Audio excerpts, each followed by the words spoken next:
les questions des métanautes. Les questions seulement. Hein. C'est pas les autres là qui sont en train de dialoguer, c'est un chat de questions. Hein. On va virer d'ailleurs le reste.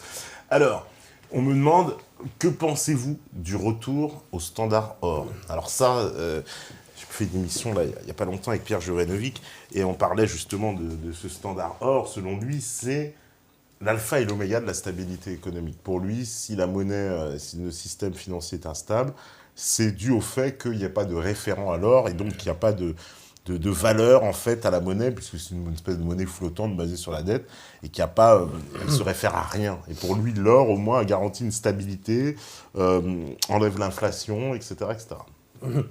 Si on met une garantie en or à la monnaie, on n'a plus besoin d'avoir la garantie des gens qui produisent les richesses qu'ils ont reçues en crédit. Donc à ce moment-là, il faut que chaque unité d'or soit l'équivalent d'une unité de monnaie qui a été émise par le crédit. Ouais, c'est ça. Et donc il faut que l'or s'ajuste selon sa quantité existante à la quantité de monnaie qui a été créée depuis que l'or est décorrélé. Donc ça veut dire qu'il faut qu'il y ait un boom du prix de l'or gigantesque. Puisque l'échelle de la monnaie elle a augmenté considérablement par rapport au nombre de grammes d'or qui sont disponibles actuellement. Donc il faut que le prix de chaque gramme d'or soit exprimé, sous forme de 10 000 ou 100 000 unités monétaires. Donc de toute façon, on se retrouve face à un problème d'échelle. Et après, dans une société société marchande qui serait en croissance, c'est-à-dire où il y a des nouveaux produits qui sont créés, comment on fait pour comptabiliser les nouveaux produits si on n'a pas les chiffres nécessaires pour en tenir la comptabilité? Est-ce qu'on peut se contenter de dire on va faire de la déflation, c'est-à-dire on va baisser les prix de ce qu'on produit en plus, de manière à garder une masse monétaire fixe, de manière à garder la baignoire toujours à la même hauteur.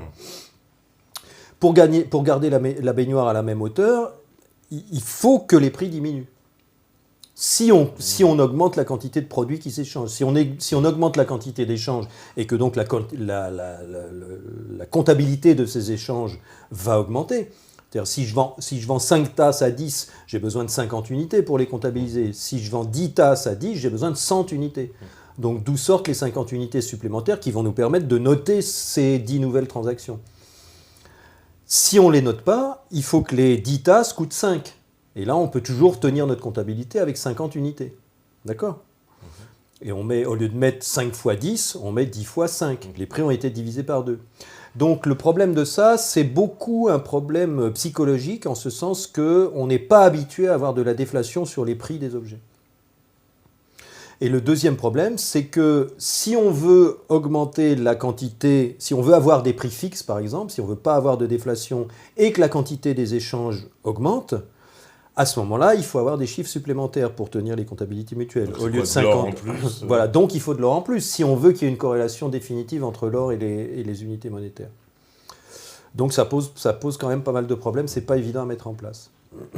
Alors on me dit aussi à qui on... Alors par contre, ça n'enlève pas à l'or sa qualité de valeur de stockage, de valeur refuge, au même titre que des immeubles ou des boîtes de conserve. Mais là, on n'est pas du tout dans un or monnaie. On est dans un or qui a une valeur parce qu'on estime que de l'or, on arrivera toujours à le revendre pour acheter autre chose. Ouais. Si on a un lingot d'or, ça vaudra toujours à peu près le prix, je ne sais pas, d'un studio à Paris ou quelque chose comme ça. Donc ça peut être aussi une manière de stocker de la richesse. Pourquoi pas ? Moi, personnellement, je préférerais avoir du riz dans la cave ou des boîtes de conserve. Mais bon, il y a des gens qui peuvent croire, qui pensent, qui ont peut-être raison, que l'or est une valeur refuge. Et à ce moment-là, on peut garder de l'or, mais pour la matière or. Et pour ce que ça vaut. Oui, parce que à ce moment-là, ce n'est pas une monnaie.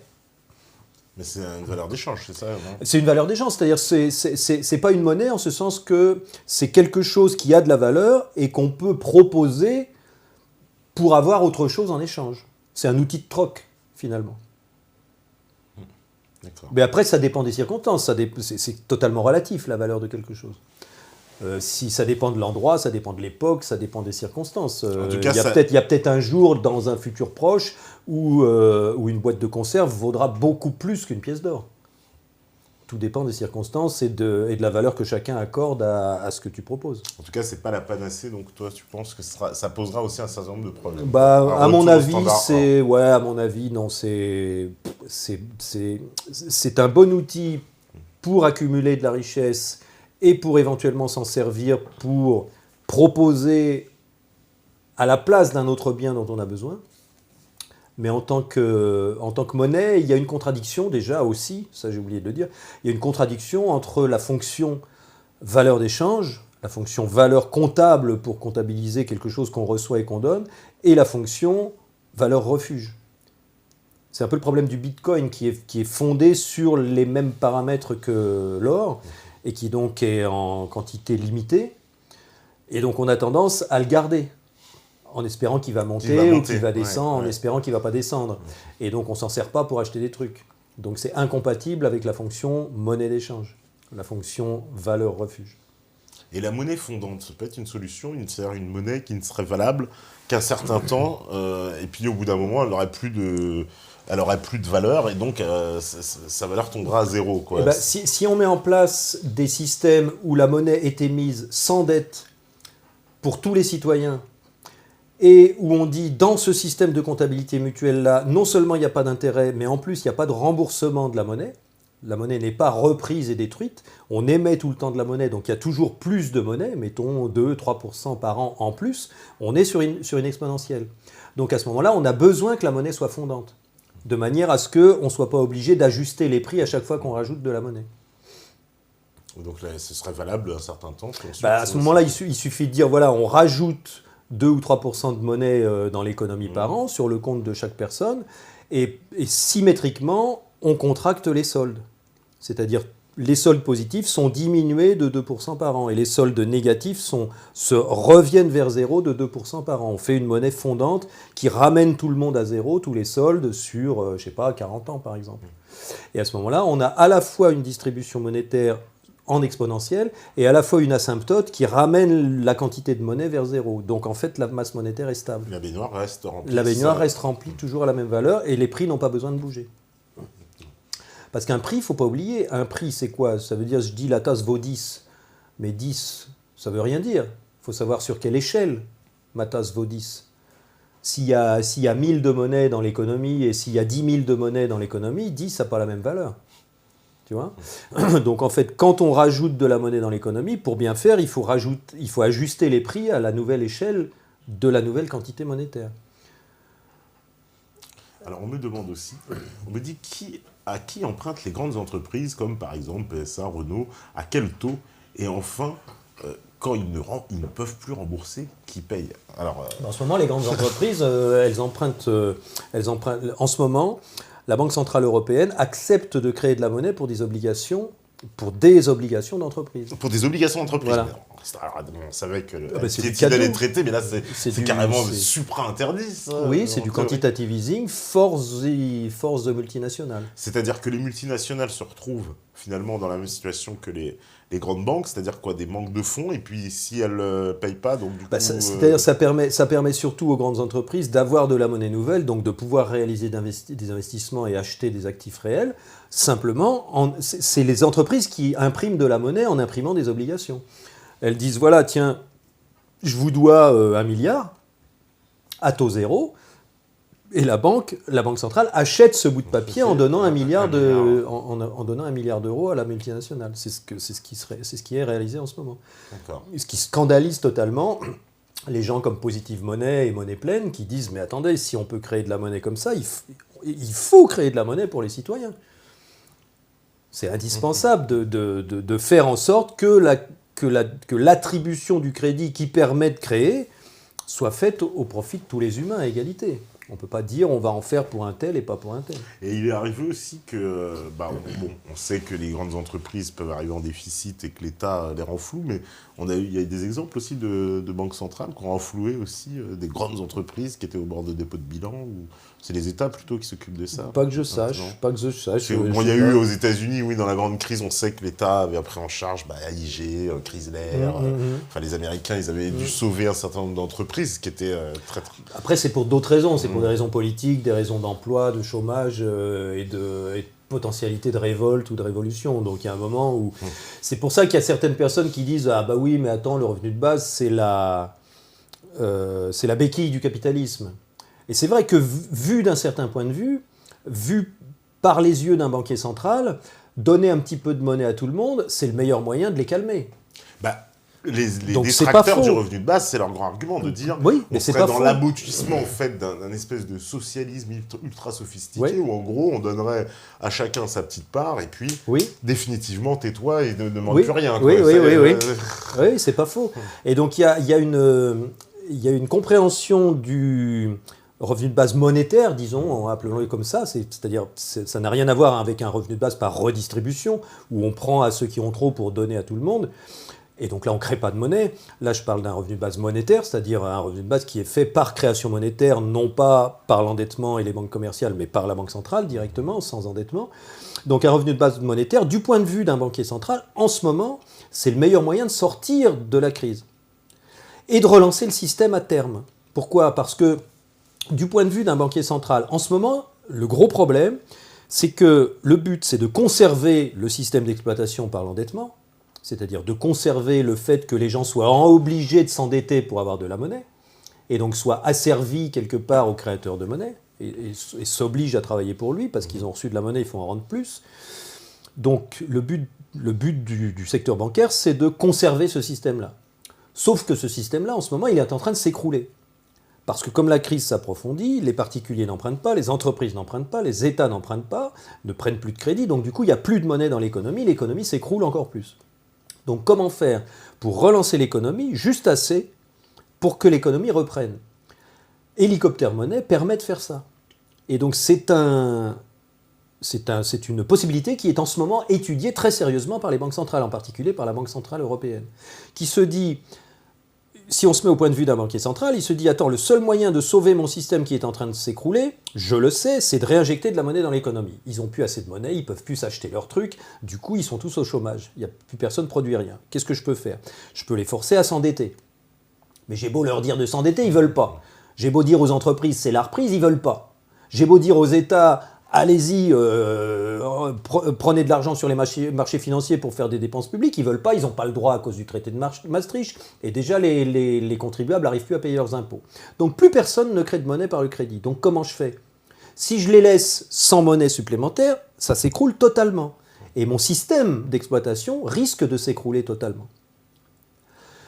Donc ma solution, c'est l'hélicoptère monnaie, c'est de leur donner de la monnaie, soit aux entreprises, comme je le fais actuellement, comme la Banque centrale le fait actuellement, en espérant que ça va créer de l'emploi, mais ça ne marche pas parce qu'ils investissent, ils virent des gens et ils achètent des machines à la place, donc ça ne crée pas d'emploi. Soit je donne une part de monnaie à tous les citoyens. Pendant 2-3 mois, je leur donne 1000 balles chacun, et du coup, instantanément, ils vont se remettre à dépenser, ils vont retourner au cinéma, au restaurant, ça va relancer l'économie instantanément. Et j'ai une petite chance qu'ils ne s'aperçoivent pas que c'est moi qui ai fait une relance économique en leur donnant de la monnaie gratos. Et j'ai une petite chance que tout le monde se dise « Ah bah tiens, ça a l'air d'être la reprise, donc Bobonne, viens, on va à la banque, on va acheter notre appartement, chérie, on va acheter notre appartement qu'on vous laisse acheter depuis longtemps, ça a l'air d'être la reprise. Je vais peut-être pas me faire virer, on reprend un crédit. » L'entrepreneur, il va se dire « Ah bah là, c'est bon, là j'ai une visibilité, l'économie reprend, bon, je commence à avoir une bonne production, je vais racheter une machine en plus, je vais chez le banquier. » Les États vont se dire « C'est bon, la croissance a repris, donc on peut peut-être se réendetter un petit peu pour construire un peu des trucs, pour embaucher des nouveaux fonctionnaires. » Les États vont se réendetter aussi. Et du coup, le système est reparti pour 80 ans. Et puis dans 10 ans, on est revenu au même voilà, point, et c'est exactement. La crise. Oui. Bon, donc, du point de vue du secteur bancaire, effectivement, un revenu de base monétaire, c'est une béquille momentanée géniale. À condition que personne ne s'aperçoive que... Mais attendez, vous pouvez créer de la monnaie comme ça ? Vous auriez pu le faire quand, ça ? Depuis toujours ? Non mais vous foutez de notre gueule. Bah écoutez, alors on a compris, on s'endette plus, on va plus à la banque prendre du crédit, vous allez créer la monnaie comme ça, définitivement. Il y a le risque pour le banquier. Et donc c'est ce que j'essaye de faire comprendre aux gens qui militent pour le revenu de base ou même qui militent pour le salaire à vie. J'essaye de leur dire, mais le fondement de votre salaire à vie et du revenu de base, c'est pas de prendre aux uns pour donner aux autres, ça sert à rien, puisque vous restez dans une quantité de monnaie identique. Donc, la béquille au capitalisme, c'est ça, puisque vous essayez de reprendre aux voleurs pour redonner à ceux qui se sont fait pomper. Donc ça permet au système de perdurer. Et puis de toute façon, la monnaie, quand elle est créée par la dette, chaque année, les intérêts de l'année d'avant se réajoutent à la masse monétaire. Du coup, il faut payer des intérêts sur cette masse monétaire augmentée. C'est une exponentielle. Donc comment voulez-vous résoudre un problème de besoin de monnaie exponentielle en redistribuant un petit peu par-ci pour donner à l'autre, en fait, avec on serait une linéaire. confronté au même système, c'est-à-dire si on ne bouge pas le système de la création monétaire dans le système du revenu de base, on va se retrouver avec des salaires qui baissent, ou alors il faut s'endetter encore. Évidemment. Ça va être un choix comme ça. Bah oui. Ouais. Alors bon, on peut dire évidemment que si on fait un salaire de base par redistribution, il y a un moment où il va falloir faire de la création monétaire quand même pour pas que ça pète. Mais donc du point de vue d'un banquier central, c'est génial de faire de la création monétaire pour les citoyens parce que ça fait une relance et ils se réendettent derrière. Mais donc du point de vue des gens qui ont compris tout ça, c'est le moment de dire, puisque la monnaie peut être créée sans dette, c'est le système qu'il conviendrait de mettre en place en ce moment pour avoir une création monétaire symétrique entre tous les citoyens, que tout le monde ait la même part, et qu'on arrête d'être obligé de s'endetter pour avoir des moyens de paiement, pour avoir des moyens de comptabilité. Mais c'est pas évident à comprendre, c'est pas évident, même si tu vas faire du lobbying à Bruxelles pour expliquer ça, tu peux pas le dire. Parce que du point de vue du banquier central, il va se dire, merde, ils ont compris le truc, faut pas que je le fasse, tu vois, faut pas qu'ils parlent de ça. Donc c'est très très difficile, très difficile. Et dans la plupart des mouvements que je connais qui soit préconisent des revenus de base, salaire à vie, ou même les gens qui s'attaquent à la légitimité de la dette, personne ne se lance sur ce terrain-là. Ouais, parce c'est trop glissant, c'est trop délicat. Les mouvements d'aujourd'hui qui veulent aller sur ces idées de revenus de base, etc., salaire à vie, ils ne pensent pas à la création proprement dite de la reprendre en main, ils disent on va partager le pactole qui est déjà là, quoi, en gros. Voilà. Et donc, c'est... Et en fait, on continue le même système, sauf que, comme tu dis, là, c'est comme... Ouais, bah, ça laisse le privilège... Le banquier, en fait, il est un peu dans l'ombre en disant, bon, j'étais obligé de les arroser un peu, comme ça, ils sont tranquilles, mais je continue mon petit truc, quoi. Bah, tant que personne parle du tour de magie, tout va bien, quoi. Tout va bien. À la limite, il vaut mieux favoriser dans les médias dont tu es propriétaire, dont le secteur bancaire est propriétaire, il vaut mieux favoriser dans les médias des gens comme ça, qui finalement... font croire à tout le monde que c'est bien de redistribuer. Et ça permet aux gens de ne pas voir le cœur de la machine qui est toi qui distribue. Parce que dès qu'il y a des hommes politiques qui ont essayé de ça, on va dire d'aborder un peu cette thématique-là, il y en a eu quelques-uns, bon, il y a eu Mélenchon qu'on a vu, il y a eu Marine Le Pen aussi un peu. Oui, il y a eu aussi Thomas Sankara au Burkina Faso qui s'est fait descendre. Il y a eu aussi, il paraît, Kennedy qui voulait mettre en place un système. Qu'il avait fait et puis bon, plus récemment, il y a eu un certain dictateur dans un pays d'Afrique du Nord qui avait prévu de faire un dinar or et qui voulait refuser de vendre son pétrole autrement qu'avec sa monnaie à lui. Donc ça s'est mal fini aussi, quoi. Et ça s'est très mal fini pour lui. En plus, c'était une monnaie qu'apparemment 45 pays étaient d'accord pour participer à ce projet-là. Il fallait vraiment le descendre, c'était urgent, quoi.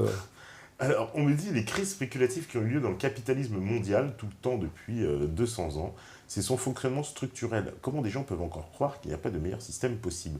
Alors, c'est vrai que le système capitaliste, on a bien grandi avec, tout. C'est un système il y en a qui le chérissent, qui trouvent ça très très bien, ce système capitaliste. Oui, parce qu'ils ne voient pas qu'il y a une dissymétrie fondamentale en amont du système capitaliste. C'est vachement bien, comme on disait tout à l'heure, de créer des produits, de créer une entreprise et de vendre un truc super et de faire fortune. C'est génial. Mais par rapport à un mec qui crée rien et qui fait fortune quand même, t'es un minable.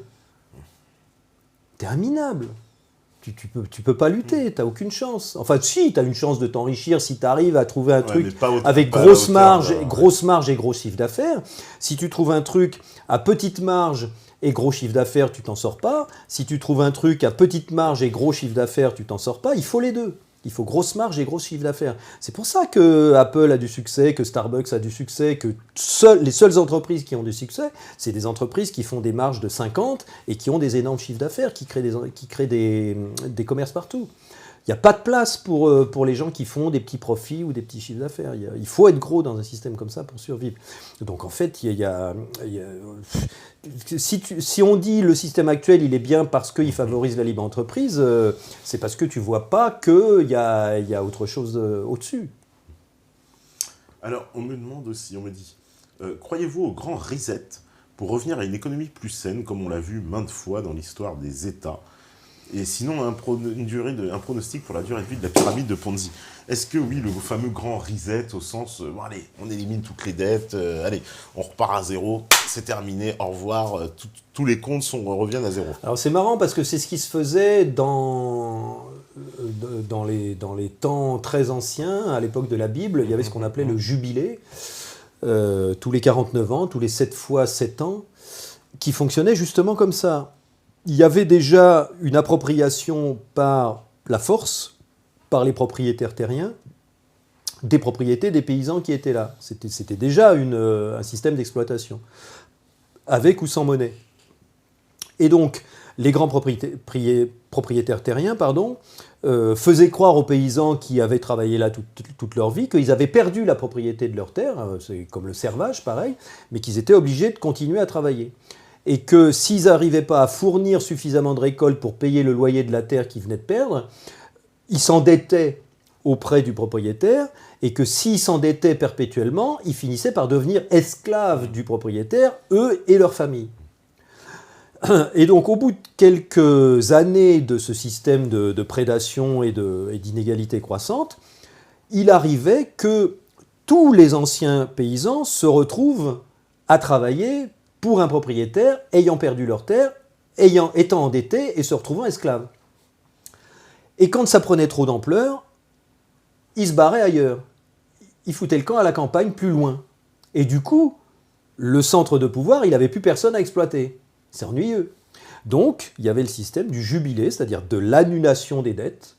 On efface les tablettes et on revient à zéro. Et on redémarre à zéro. Vous revenez chez vous. C'est ce que David Graeber, encore une fois, je le cite encore une fois, dans son livre Dettes 5000 ans d'histoire, appelle amarghi, c'est-à-dire le retour à la mer, le retour à la terre, le retour à la liberté, à l'individualité de l'être humain, à sa vraie nature intrinsèque. Et donc, c'était finalement un réflexe de survie pour les dominants, qui pouvaient repartir sur un nouveau cycle de 49 ans d'endettement et de prédation, puisque les gars partaient plus, puisqu'ils avaient le droit de revenir. On leur disait, oui, bon, je sais, je t'ai pompé, mais on repart à zéro. Allez, reviens. Tu vois, et puis, ça permet de redémarrer. Donc ça, ce grand reset, je ne pense pas qu'on pourrait le faire aujourd'hui. Franchement, il y a trop de... Si tu veux, il y a trop de gens qui se sont fait eux-mêmes pomper par le système, et qui donc ont réussi à accumuler un petit peu de richesse. Et comme le système de création monétaire exerce une prédation en ce moment par l'intérêt, les gens qui ont réussi à accumuler un petit peu d'épargne, ils veulent une petite part de l'intérêt. Ah oui. Tu vois ? Oui, parce que au fur et à mesure qu'il y a de la monnaie qui est injectée dans l'économie, évidemment, il y a certains prix qui augmentent. Et donc les gens qui ont un petit budget, mettons, qui ont des économies, je ne sais pas, un retraité qui a 100 000 euros d'économie, il s'aperçoit qu'il y a 5 ans, il pouvait acheter un 20 mètres carrés à Paris, maintenant il peut acheter un 10 mètres carrés avec le même budget. Donc il se dit, j'ai l'impression que je me suis fait avoir là, sur ce coup-là. Et donc il demande au secteur bancaire de lui verser un petit intérêt, 1,5-2%, pour essayer de compenser un petit peu vaguement l'inflation qu'il a subie et qui est une forme de vol. Donc du coup, tout le monde est mouillé. Tout le monde est mouillé, y compris les gens qui ont été pompés et qui se retrouvent à pomper les autres pour essayer d'être moins pompés eux-mêmes. En particulier les épargnants qui ont des sous un petit peu de côté. Ceux qui veulent placer un peu leur argent, voilà, c'est un peu logique aussi. Et donc ça repose, mais ça repose sur une illusion. Ça repose sur le fait qu'un solde en chiffres au passif d'une banque, d'une entreprise commerciale, ça a une valeur. Non, ça n'a pas de valeur. Si la boîte ferme, ça ne vaut plus rien. Déjà, ça ne vaut rien. C'est juste la mesure de ce que tu as donné, en plus de ce que tu as reçu. Tu vois. Mais aussi, l'État, il encourage, parce que c'est quand même ce qui est le moins taxé, c'est les produits financiers. C'est on va dire le produit du capital, c'est quand même ce qui reste le moins taxé. Oui, forcément. Même que le travail. C'est moins intéressant de se lever le matin que placer son argent en bourse. C'est clair. Oui. C'est si tu veux, la création monétaire et l'intérêt, c'est la négation totale de la valeur travail. Bien sûr, oui. Bah oui, c'est beaucoup plus... Déjà, si tu sais, quand tu commences à comprendre qu'il y a des gens qui se créent des moyens d'acquérir de la richesse alors qu'eux n'ont rien produit, si tu veux, leur balance, eux, elle reste à zéro tout le temps. Donc tu peux acquérir tout ce que tu veux. Alors bon, évidemment, tu peux dire dans un système... Mais attendez, dans un système comme ça, mais le secteur bancaire va devenir le plus gros secteur économique de la planète. Eh ben oui. Justement, c'est ce qui est en train de se produire. C'est ce qui est en train de se produire. Bah oui, tous les immeubles, tous les grands immeubles des grandes villes, toutes les grosses propriétaires entreprises. fonciers, voilà, ils sont. Bien sûr, parce bien que sûr. tout leur argent, alors ça veut dire que aussi ce que tu disais tout à l'heure, les banques, voilà, qui vont acquérir des immeubles, elles n'ont pas besoin d'avoir les fonds. Elles produisent. Mais non, elles ne peuvent pas payer en transférant de la monnaie, puisqu'elles créent de la monnaie quand elles payent. Donc elles créent la monnaie, Oui, et puis elles achètent des immeubles. Alors ça, il y a un site à lire qui s'appelle Bayard Macroéconomie. C'est un monsieur qui s'appelle Jean Bayard, qui a été comptable et spécialisé dans la finance toute sa vie, et qui a fait un site extrêmement complet, bayardmacroéconomie.com, quelque chose comme ça. Et en particulier, il y a un chapitre sur la monnaie, et en particulier, il y a le chapitre 2.3 qui parle justement de la création monétaire par l'activité bancaire. Et qui décrit parfaitement tous ces mécanismes avec les bilans. Et bon, c'est un peu technique, mais on voit vraiment très bien comment ça se passe. Et donc, il décrit d'abord la création monétaire par le crédit, ensuite la création monétaire par les achats de devises étrangères. Bon, c'est un peu technique. Et en troisième lieu, le chapitre 2.3, il décrit la création monétaire par l'activité bancaire. Et donc, il commence le chapitre en disant, voilà, nous venons d'étudier les deux façons les plus connues dans les livres d'économie avec laquelle le secteur bancaire crée de la monnaie pour les achats de devises et pour les émissions de crédit. Mais ce troisième point-là, la création monétaire pour l'activité bancaire, et alors comment il dit, sur ce point-là règne un silence de cimetière. Et ça, bah, c'est pareil, il va falloir qu'on en parle à un moment donné. Ouais, je comprends que ça puisse être un peu... Donc là, c'est difficile, quand on commence à comprendre ces mécanismes-là, c'est difficile de dire que si on donne pour définition du capitalisme, c'est le fait que la création monétaire appartienne à un secteur particulier de l'économie qui s'en sert pour créer du capital, si on donne le nom de capitalisme à cette activité-là, on ne peut pas dire que le capitalisme favorise le libéralisme et la création d'entreprises. Par contre, si on ne voit pas cet aspect-là, et qu'on croit que le capitalisme, c'est créer des entreprises, vendre des produits, accumuler des capitals, réinvestir avec les bénéfices, là, effectivement, si on donne cette définition-là au capitalisme, effectivement, là, c'est très bien pour le libéralisme. Mais il faut voir la dissymétrie en amont. Alors, on me demande aussi, depuis un an, les banques islamiques arrivent en région parisienne, qui interdit la spéculation et le recours aux taux d'intérêt, qui sont assimilés à l'usure. Concernant le système bancaire actuel, la banque islamique est-elle finalement la meilleure alternative?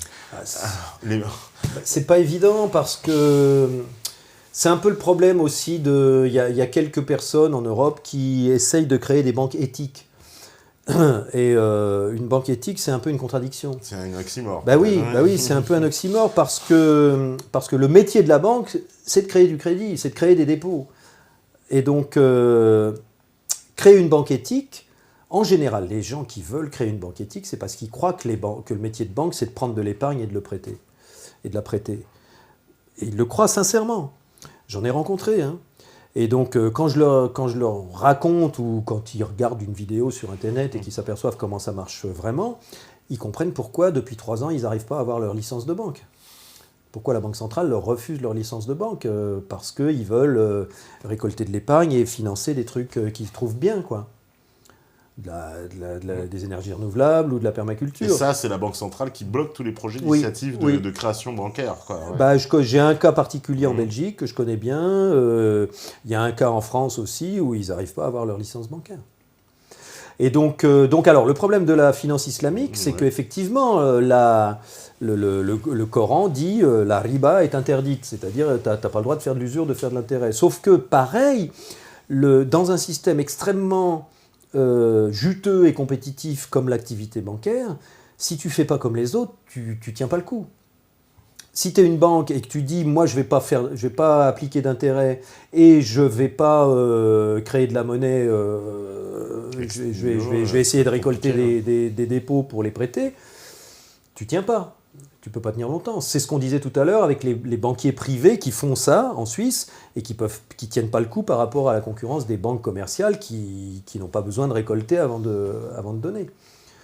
Et donc le problème de la finance islamique, c'est ça. Donc d'après ce que je sais, bon, il y a peut-être des meilleurs spécialistes ici, mais d'après ce que je sais, ils sont obligés de contourner un petit peu l'interdiction de l'usure en facturant des frais, en étant intéressés aux résultats de l'entreprise, et donc finalement en essayant de survivre dans un système extrêmement compétitif comme celui de la banque actuelle.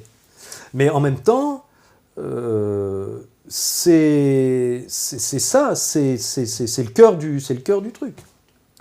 Je ne sais plus si c'était pendant la présentation ou quand on discutait ou tout à l'heure, mais en tout cas, on constate que la plupart des pays où la finance islamique est reconnue et où ils essayent de l'appliquer, ces pays-là sont en guerre contre les États-Unis.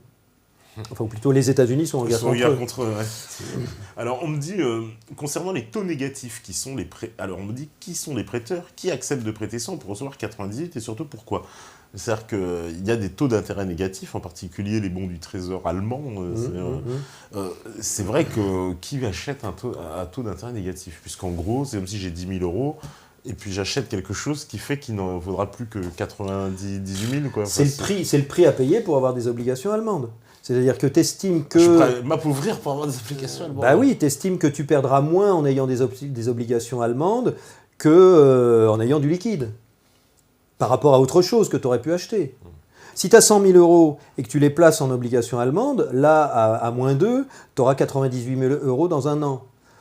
Par contre, si tu veux t'acheter un studio à Paris et que tu as 100 000 euros, tu peux t'acheter 20 mètres carrés ou 10 mètres carrés, mais peut-être que dans un an, tu pourras acheter que 8 mètres carrés. Tu as perdu 20%. Donc c'est ce calcul-là qu'il faut voir. C'est par rapport à d'autres choses qui augmentent beaucoup plus vite que ça. Et puis en même temps, les taux négatifs, c'est pas pour nous. Hein.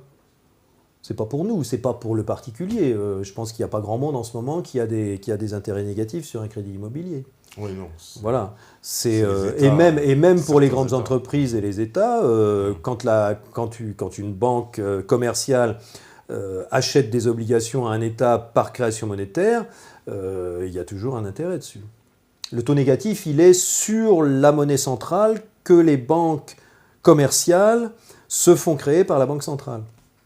C'est-à-dire sur des réserves qui sont une toute petite partie des crédits qu'elles émettent. Alors, il y a un problème avec les banques centrales, c'est que les banquiers centraux sont encore dans ce paradigme qu'ils ont, par la création de monnaie centrale aux banques, qu'ils ont un effet sur le crédit que les banques vont créer. Alors qu'en fait, c'est dans l'autre sens que ça marche. Les crédits sont créés d'abord, les banques créent du crédit autant qu'elles veulent, et après, elles se retournent vers la Banque centrale pour leur dire « Ah, au fait, attention, dans la zone euro, il nous faut 1% de réserve par rapport au crédit qu'on a émis. » Donc là, aujourd'hui, on a créé 100 000 euros de crédit, donc il nous faut 1 000 euros de réserve.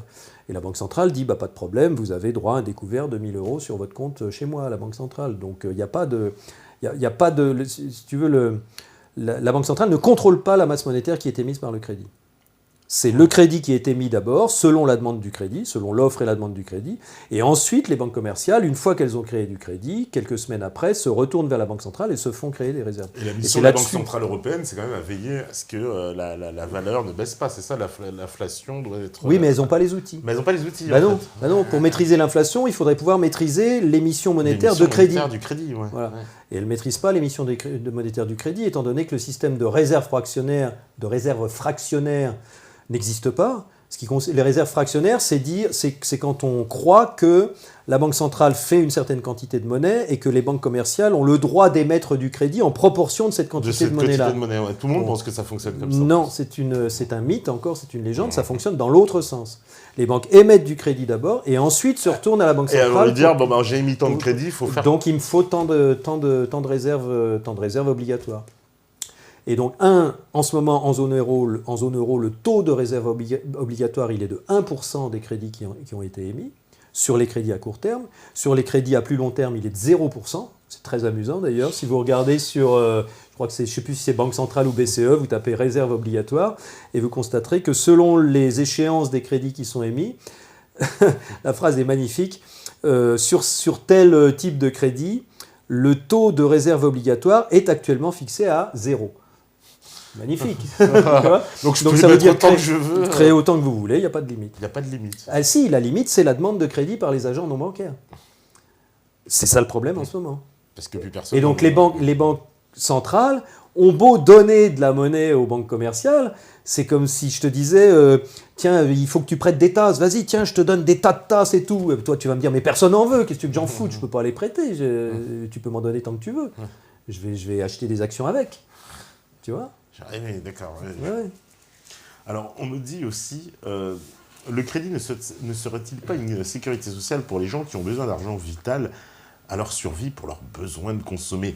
Si, bien sûr. Parce que l'argent, ils en ont besoin, d'ailleurs, c'est pour acheter des biens aussi. C'est tout le problème des salaires qui ne se sont pas alignés sur l'inflation, et en particulier sur les prix de l'immobilier. Les prix de l'immobilier, je ne sais plus, j'ai plus les statistiques en tête, mais ça s'est multiplié par 10 en quelques années, alors que les salaires n'ont pas bougé, on le voit bien. Pas bougé.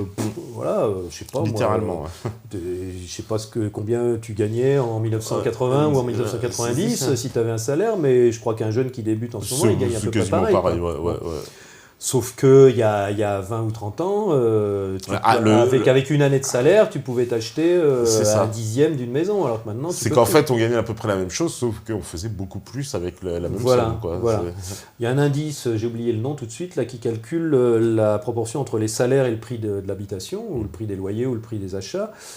Et la courbe, elle fait que monter, quoi. Tu peux plus acheter avec un salaire. C'est pour ça qu'il faut travailler à deux. Du coup, le mec qui a découvert le 15 du mois, il est obligé de prendre un découvert. Un découvert, c'est un crédit. C'est un crédit, ouais. C'est un crédit à 15-18%. Et donc on est dans un système où les gens qui ont un petit peu d'épargne, c'est-à-dire qui sont un petit peu au-dessus de la moyenne au niveau de leur solde moyen, au niveau du solde moyen d'une population, il y a des gens qui sont au-dessus de la moyenne, puis d'autres qui sont à zéro, puis d'autres qui sont en dessous le 15 du mois. Donc qui touchent les intérêts, c'est ceux qui sont déjà un petit peu plus riches que les autres, et qui payent les intérêts, c'est ceux qui sont les plus pauvres. Donc du coup, on est dans un système où plus t'es riche, plus t'es pauvre, plus t'es pauvre. Donc c'est pour ça aussi, évidemment, que dans un système comme ça, l'augmentation des inégalités, elle est structurelle. Oui, parce que celui qui n'a pas d'argent, il est obligé de s'endetter. Et c'est pour ça aussi que ça pète. Et celui qui est riche, il a qu'à rester chez lui et ça monte tout seul. Ouais. C'est pour ça qu'en l'absence de reset, le meilleur moyen de remettre les pendules à zéro, c'est de faire une guerre. On tue tous les pauvres, et puis on recommence à zéro. On recommence à zéro. Ouais.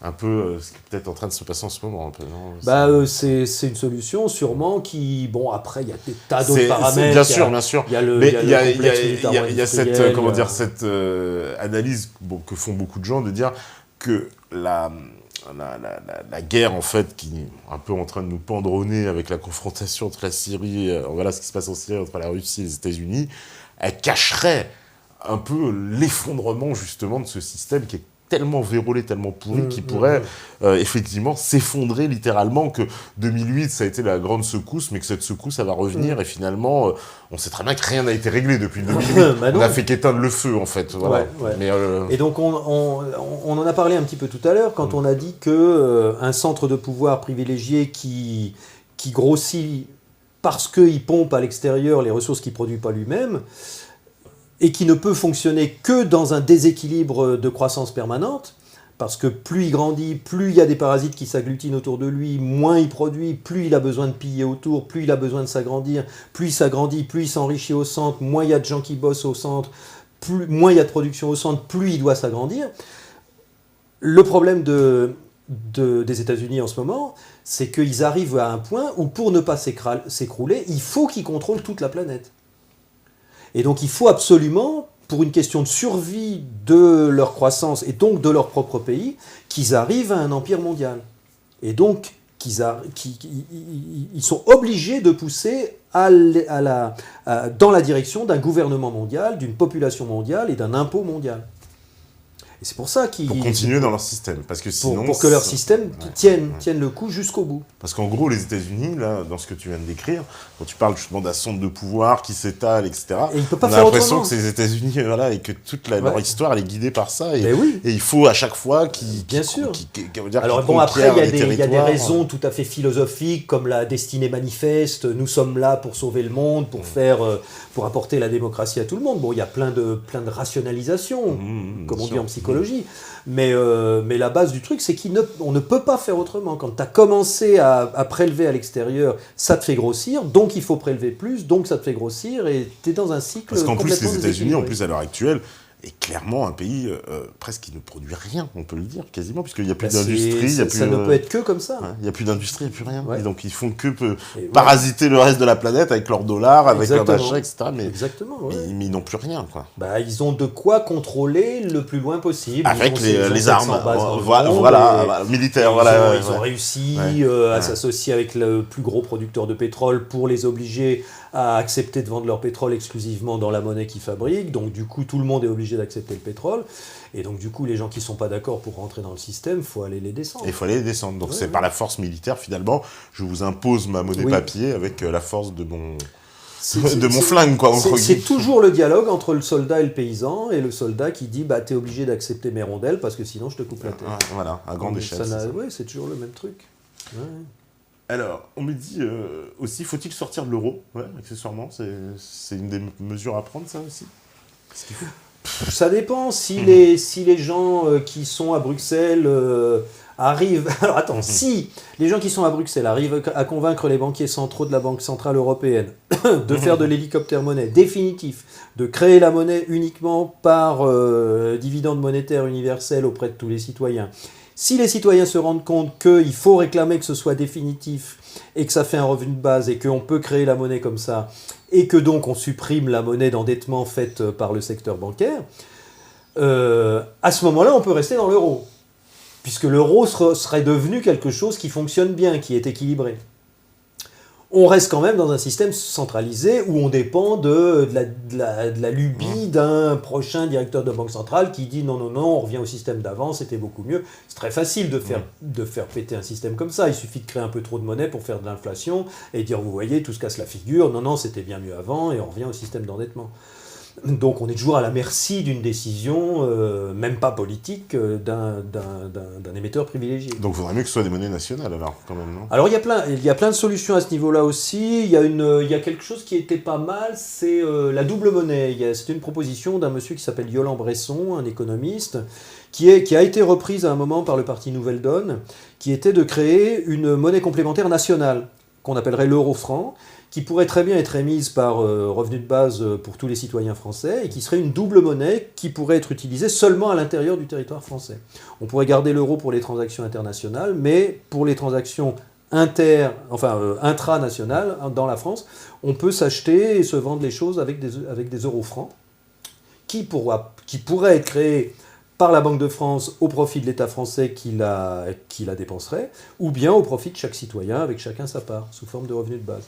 Donc ça, c'est une proposition qui peut faire un genre de double monnaie qui fait qu'au moins à l'intérieur du pays, on peut maîtriser la masse monétaire et on peut donner de l'argent aux gens de manière à ce qu'ils puissent au moins en cas de grosse crise quand même aller au marché s'acheter des trucs. Alors ça, c'était une idée qui était prête à être mise en place l'été dernier, enfin au printemps dernier, par Varoufakis, le ministre des Finances grec. Les finances grecques, ouais. C'est un roman cette histoire-là. Parce que quand Varoufakis et Tsipras ont compris qu'ils allaient se faire fermer leur banque et que donc les gens allaient crever de faim, parce qu'ils ne pourraient même pas tirer un billet de 20 € pour aller s'acheter à manger au marché, Varoufakis a dit « Bon, attends, moi je te prépare un plan », il appelait ça le plan Z. Il est allé voir un copain à lui qui s'appelle Galbraith aux États-Unis, un spécialiste d'informatique et de monnaie, et ils ont essayé de créer dans le système informatique du ministère des Finances grec, puisque Varoufakis était ministre des Finances, un système d'avoir fiscal qui serait distribué avant le paiement des impôts, au solde, au crédit du compte fiscal de chaque contribuable grec. C'est-à-dire, il voulait avoir accès aux fichiers des contribuables grecs, ouvrir le compte de chaque contribuable grec et créditer chaque contribuable grec d'un montant mensuel de, 500 € par exemple.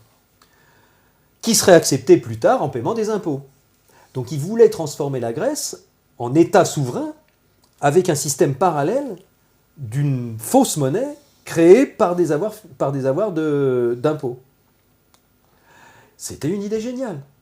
Ça n'a pas tellement été accepté. Ça. Alors quand il avait tout préparé, tout était prêt à démarrer au mois de juillet, quand ils ont voté à 62% pour refuser de signer avec le FMI et la BCE. Et puis, ce soir-là, justement, Varoufakis, qui était à Athènes, sautait de joie, évidemment, puisqu'il disait « Oh, je vais aller voir Alexis Tsipras, et puis il va dire « Allez, ton plan Z, là, c'est prêt. Bon, allez, hop, on le met, parce que là, on est dans la merde. Ils vont nous fermer nos banques, puisqu'on a voté pour pas signer. Donc, on sait que la sanction, ça va être qu'ils vont nous fermer nos banques. Donc, il faut que tu mettes vite ton système en place, de manière à ce que les gens puissent au moins avoir leur petit crédit d'impôt pour acheter à bouffer. » Et Varoufakis sautait de joie, il arrive dans le bureau de Tsipras et Tsipras faisait la gueule en disant on est dans la merde parce qu'il va falloir qu'on signe quand même. Et donc Tsipras a dit à Varoufakis non, laisse tomber, on fait pas du tout ton plan parce qu'ils vont nous envoyer l'Euroforce, la police européenne, ou ils vont nous faire pire que ça. Donc on abandonne le plan Z et puis on va se démerder, on va signer quand même. Et donc ils ont signé, et c'est ce qu'il a fait. Ouais, il a signé les plans de l'Union européenne. Voilà. Mais par contre, c'est une super idée. En plus, pour finir sur cette petite histoire-là, quand Varoufakis a essayé de mettre en place le plan pour voir si ça marchait, il a ouvert le fichier des contribuables, il n'avait pas le mot de passe. Le mot de passe, il était à la BCE. C'est la BCE qui contrôlait le système fiscal grec. Et il ne le savait pas. Et donc, donc avec son copain américain, ils ont craqué le propre système fiscal de la Grèce. Ils l'ont craqué, ils l'ont copié sur un portable, sur un petit ordinateur portable. Ils ont mis en place le système d'avoir fiscal pour tous les citoyens. Ils ont tout préparé. Et le plan Z, c'était de reprendre ce qu'ils avaient fait sur le portable et de le remettre sur le serveur du fisc grec avec un nouveau mot de passe. D'accord, c'est la BCE qui contrôle. Ouais, c'est un roman, incroyable. C'est un roman. Et tout ça, Varoufakis le raconte dans tous les détails dans une ou deux interviews qu'il a faites. D'accord. Alors, je prends les dernières questions. Allez, on me dit pourquoi tous les pays, et notamment la Russie et la Chine, passent par le système SWIFT ou encore le FMI. Qu'est-ce qui les oblige à le faire? Alors, le système SWIFT, c'est ce qui contrôle tous les échanges. Oui, c'est ça. Tous les virements, toutes transactions tous les virements bancaires, internationaux. Voilà. Alors, un système contrôlé par les Américains. Ben oui, c'est les Américains qui l'ont mis en place, c'est les Américains qui l'ont mis en place dans le monde entier parce qu'ils ont les moyens qu'il faut. Et donc, au moment de la création, tous les pays se sont dit « Ah bah c'est génial, ça va nous favoriser les transferts, on s'inscrit à ça ». Sauf que si les Américains décident de fermer SWIFT comme pour ça la Russie, arrivait en Iran et comme ça arrivait à la Russie, tu peux complètement verrouiller un système. Voilà, parce qu'il n'y a plus d'échange. Un système national. La Russie ne peut plus échanger ou l'Iran avec d'autres pays. Donc, voilà. C'est comme si tu fermais leur banque. C'est un moyen de pression quand même terrible. C'est énorme, c'est énorme. Tu bloques l'économie complètement. Surtout qu'il s'est présenté SWIFT comme étant indépendant, mais tout le monde sait que c'est tout sauf indépendant. Ben non. Et donc, alors là, ça ne me revient pas tout de suite, là, mais justement, la Russie et la Chine ont ou sont en train de créer un système parallèle. Un système parallèle, tout à fait. Justement, pour pas qu'un pays dans le monde ait le monopole de tous les échanges internationaux, quoi. Alors, on nous dit, d'un point de vue de l'oligarchie, une troisième guerre mondiale peut-elle être le moyen de relancer l'économie? Oui, bien sûr, oui, on en a parlé tout à l'heure. On en a parlé, complètement. Oui, c'est le moyen le plus efficace et le plus rapide. On me demande ce que tu pensais de monnaie pleine, il a largement expliqué. On me dit aussi, allez... Alors, juste un petit mot sur l'initiative monnaie pleine. En Suisse, on peut organiser une campagne de signature pour obliger le Conseil fédéral, c'est-à-dire le Conseil national de toute la Suisse, parce que la Suisse fonctionne avec un système de cantons indépendants, qui sont en fait des États indépendants, et il y a une fédération, donc le Conseil fédéral, et donc on peut si on réunit 100 000 signatures pour une proposition, on oblige le Conseil fédéral à faire une votation, c'est-à-dire à faire voter les citoyens pour oui ou non, est-ce que vous êtes d'accord avec cette initiative? Et donc il y a des gens qui ont créé Monnaie Pleine, qui consiste tout simplement à dire les banques ne créent plus de monnaie par le crédit, sauf leur propre monnaie si elles veulent, mais elles ne créent plus du franc suisse, de la monnaie nationale. Le franc suisse, il est créé exclusivement par la Banque centrale, qui donne le crédit soit au canton, soit aux citoyens. C'est simple. Et donc, ça résout le problème de l'endettement, ça résout le problème des crises, parce que là, la Banque centrale a vraiment la maîtrise sur la quantité de monnaie, donc elle peut parfaitement régler l'économie. Et donc, ces gens-là, ils ont milité, mais ils ont fait des marchés, ils ont fait des places publiques pendant 2 ans, en 2014-2015, ils ont réuni 100 000 signatures. Et donc, cette initiative qui est très détaillée, très précise et très bien rédigée, va être votée en 2017. Enfin, il va y avoir un vote Il va y pour avoir un dire oui vote, ou en non, tout on le cas, fait. pour dire oui ou non. Voilà. D'accord. Donc, si vous tapez monnaie pleine, regardez bien ça, parce que c'est une véritable bombe qui est en train de se mettre en place en Suisse et qui va, qu'elle soit réussie ou pas, faire discuter vraiment à propos de la création monétaire et des problèmes que ça cause actuellement, et qui va peut-être faire une réflexion beaucoup plus importante dans tous les pays. D'accord. Allez, je prends une dernière question. Voilà, on me dit pourquoi détestez-vous tant la hiérarchie et comparez-vous à un système de prédation et d'oppression? Est-ce que c'est parce que vous êtes marxiste? Bon, ils te prennent pour un marxiste. Allez, la dernière question. On me dit pourquoi tu détestes tant la hiérarchie? Ah bah, eux, c'est des bons petits soldats, hein, bien obéissants. Parce que j'aime bien faire ce que j'ai envie de faire, quand j'ai envie de le faire, quand j'ai envie de le faire. Et donc, je respecte la hiérarchie quand c'est quelqu'un qui a une autorité par sa compétence. C'est-à-dire, si mon chirurgien me dit il faut que je vous opère, je vais lui poser plein de questions, je vais essayer de comprendre pourquoi il veut faire ça. Parce que des fois, il peut avoir des raisons qui ne sont pas les miennes. Et si je suis d'accord avec son analyse, je respecte son autorité. Par contre, si quelqu'un me dit il faut que tu fasses ça, sinon je te casse la gueule, là je suis pas d'accord. Voilà. Donc il y a 2 types de hiérarchie. C'est seulement la seconde avec laquelle je suis pas d'accord. Bon, bah, au moins les choses sont dites. Bah, merci beaucoup Gérard hein, d'être venu, donner ces explications sur la monnaie. Merci, nous aussi, grand plaisir. Je pense que les métanautes aussi, on va dire au revoir à la régie, au revoir aux métanautes, au revoir à tous ceux connectés. Et puis on se rejoint mercredi pour une émission originale. Et vous savez très très bien et forcément que si vous nous regardez en ce moment, c'est que vous écoutez ce message et c'est que vous êtes la résistance. Ciao, ciao, ciao tout le monde.